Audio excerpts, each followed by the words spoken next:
না তাই মেদিনীপুরে এখনো পর্যন্ত এগিয়ে তৃণমূল। চতুর্থ রাউন্ড শেষে মেদিনীপুর আসনে তৃণমূল প্রার্থী সুজয় হাজরা এগিয়ে 32,777 ভোটে। মেদিনীপুর বিধানসভা উপনির্বাচন তৃতীয় স্থানে বিভিন্ন জায়গাতে হাড়োয়া, সিতাই, তারপরে মেদিনীপুর, এই সমস্ত জায়গায় বিজেপি তৃতীয় স্থানে চলে গেছে। এবার আমরা দেখাচ্ছিলাম মহারাষ্ট্র নিয়ে একটু আলোচনা করি। আমি সুমনদার কাছে জানতে চাইবো, সুমনদা 2019-এর পর থেকে মহারাষ্ট্রে কি কি হয়েছে, রাজনৈতিক টানাপোড়েন সব দেখেছেন মহারাষ্ট্রের মানুষ, তারপরেও কি মনে হচ্ছে এনডিএই আবার সরকার গড়তে চলেছে? প্রথম প্রশ্ন। দেখুন, এখনো অব্দি যা ট্রেন্ড তাতে সেরকমই ইঙ্গিত।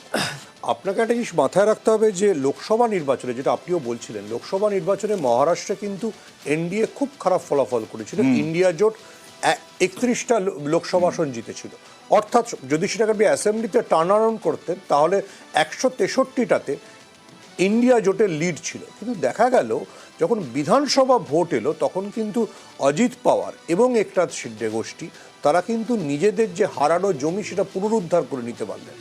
এখানে আমার একটা বক্তব্য আছে, অবশ্যই সেটা আমার পার্সোনাল জায়গা থেকে দেখার দৃষ্টি, সেটা হচ্ছে যে কংগ্রেস যতটা এফোর্ট দিয়েছে ওএনআরে প্রিয়াঙ্কা গান্ধীকে জেতাতে, তার সিকিভাগ বোধহয় মহারাষ্ট্রের পেছনে দেয়নি।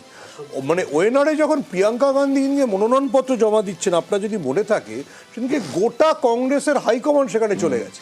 কিন্তু মহারাষ্ট্র, যেটা একটা বড় স্টেট, যেটা কংগ্রেসের জেতা জরুরি ছিল, সেখানে কিন্তু অনেক অনেক অনেক পিছিয়ে গেছে। এইটা একটা ধারণা সুমনদা, আপনি নিজের ধারণা দিলেন।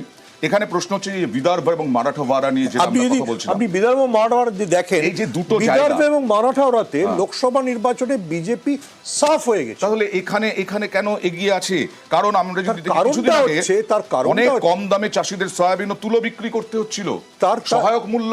তার কারণটা হচ্ছে যে বিজেপির যেটা গুণ, আপনাকে তো প্রত্যেকটা পলিটিক্যাল পার্টির গুণ এবং দোষকে দিতে, বিজেপি দ্রুত নিজের ভুলটা বুঝতে পারে। বিজেপি যে মাইক্রো ম্যানেজমেন্টে গেল এবং বিজেপি যখন লাডলি বহিনটা চালু করলো, মানে যেটা আমাদের লক্ষ্মীর ভাণ্ডারের একটা কপি, তার 3 মাসের টাকা কিন্তু অলরেডি মহারাষ্ট্রের মহিলারা পেয়ে গেছে।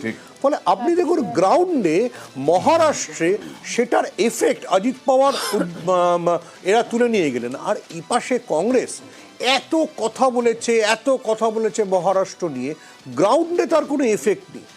মানে আপনি যদি একটা জায়গা জিতে যান, আপনি লোকসভায় ওরকম সাকসেস পেয়েছেন, লোকসভার সাকসেসকে যদি আরো বেশি উজ্জীবিত হয়ে আরো বেশি প্ল্যান করে মহারাষ্ট্র যদি কংগ্রেস হারে, তাহলে হরিয়ানার পরে এটা একটা দ্বিতীয় বড় রাজ্য হবে যেখানে কিন্তু কংগ্রেস নিজের হাতে আসা জয়কে ছুঁড়ে হেলায় ঠেলে ফেলে দেওয়া যেটা বলে। আমরা আসবো এই মহারাষ্ট্র নিয়ে আলোচনায়, আসবো ঝাড়খণ্ড নিয়ে আলোচনায়, আসবো একটা ছোট্ট ব্রেক।